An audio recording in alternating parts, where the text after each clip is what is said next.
Guillaume la mérite quand même. C'est pas la guillotine, tu mérites de la... Ah non, quand même. Alors, bonsoir à toutes et à tous. Je suis un petit peu... non, pas en retard, je suis vraiment navré parce que c'est lamentable ce qui nous arrive au Maroc avec les retards de train. Je vous jure, quand vous voulez vous rendre quelque part, il vaut mieux vous y prendre au moins 1 heure à l'avance. Sinon, vous allez avoir le même problème que moi. Et donc, qu'est-ce que je voulais dire en fait comme disait Indy, Guillaume, je crois qu'on n'a même plus besoin de le présenter au Maroc. Sincèrement, depuis quelques années que je le connais, et j'en suis très très fier d'une amitié qui a commencé petit à petit. La première fois, c'était lors d'une rencontre littéraire pour présenter Mohamed V le Sultan, c'était à La Folle. Et donc, sincèrement, moi j'ai beaucoup de respect pour Guillaume parce que malheureusement, on est peu de Marocains à avoir autant, je vais le dire aux Marocains, le Riela El Bled, tel que j'ai vu avec Guillaume. Et d'ailleurs, un jour, il m'a épaté avec une expression. On entend zen, on entend zénitude. Et avec Guillaume, j'ai entendu une expression qui m'a beaucoup plu, c'est la marocanitude, qu'il a inventée, qu'il va falloir rajouter à la rousse d'ailleurs. C'est grâce à toi. Et donc, pour en revenir un petit peu à la présentation de Guillaume,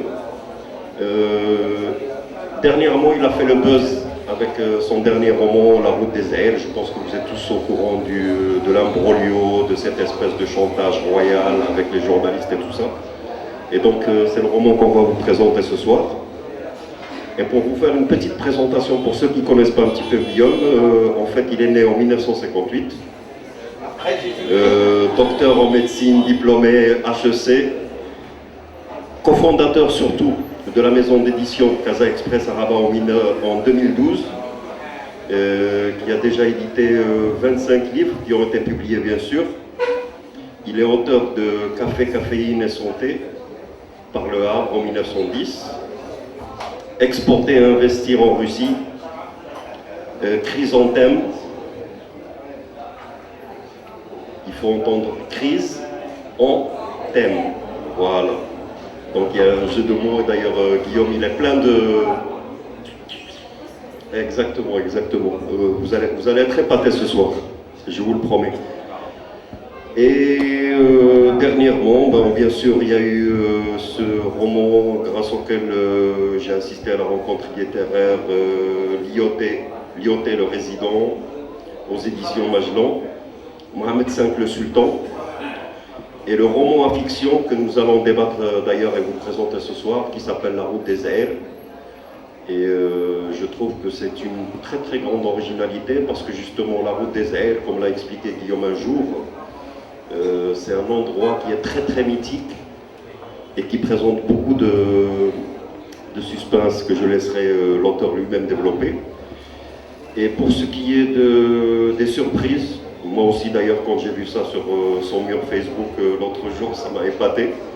Il vient d'être décoré par l'ordre des chevaliers en France alors qu'il n'arrête pas de les descendre.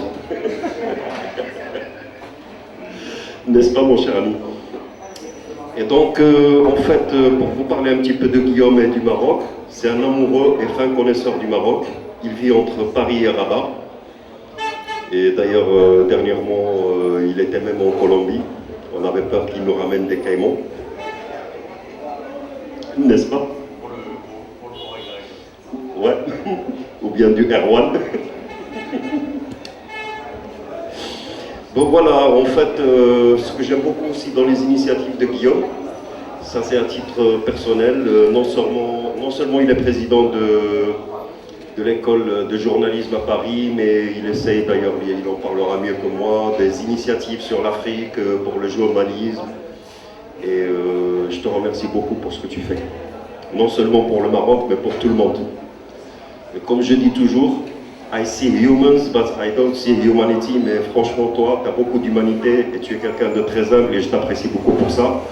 Alors, je vous demande de lui faire un applaudissement pour le recevoir chez nous ce soir.